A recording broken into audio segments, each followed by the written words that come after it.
तर मतदानाचा अधिकार आपण बजावलेला आहे. तर देशाचे केंद्रीय गृहमंत्री जरी राहिले असला पण रस्त्यातले गल्ली बोळातले प्रश्न सोडवणे नगरसेवक असतात आणि त्यासाठी मतदान आपण अधिकार बजावलाय. काय भावना आहेत? लोकशाहीमध्ये हा एक मतदानाचा हक्क प्रत्येकाने बजावला पाहिजे.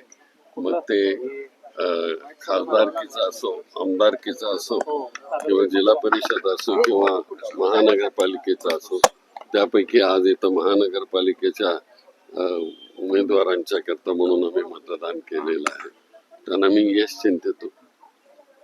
अनेक ठिकाणी तक्रारी येत आहे. सकाळपासून ईव्हीएम बऱ्याच वेळा बंद पडत आहे, काही ठिकाणी बटणं दाबली जात नाही असं पण तक्रार येत आहे. काय नेमकं? मला आताच आमचे काँग्रेसचे बटन दाबले जात नाहीत असं मला इथल्या कार्यकर्त्यांनी सांगितलं, पण ते आता बरोबर केलेलं आहे असं त्यांचं म्हणणं आहे. दुसरीकडे आणखी काय असेल तक्रार त्या ताबडतोब करेक्ट केलं पाहिजे. प्रभाग 10 मध्ये एक इन्सिडेंट घडला. एका अपक्ष उमेदवारानं खरं तर आरोप केलाय की मतदान करण्यासाठी जे मतदार आले ते बटन दाबले जात नसताना तिथल्या अधिकाऱ्यांनी स्वतः भाजपचं बटन दाबून दिलं, अशा पद्धतीचे आरोप तिथले उमेदवार करतात.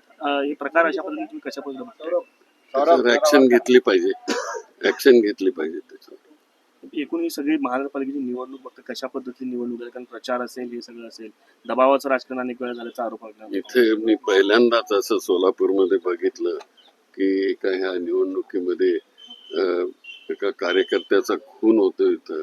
हे अतिशय घृणास्पद आहे. लोकशाहीला अतिशय कलंक लावणारी ही घटना आहे आणि म्हणून लोकशाहीमध्ये अशा प्रकारे होता कामा नये.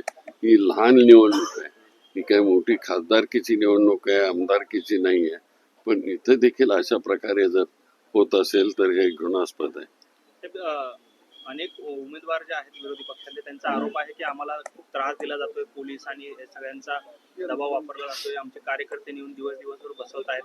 कुठेतरी हे सगळं दबावाचं राजकारण आहे आणि काय एकंदरीत आपली प्रतिक्रिया द्यावी? दबावाचं थोडस राजकारण आहे असं मी ऐकतोय.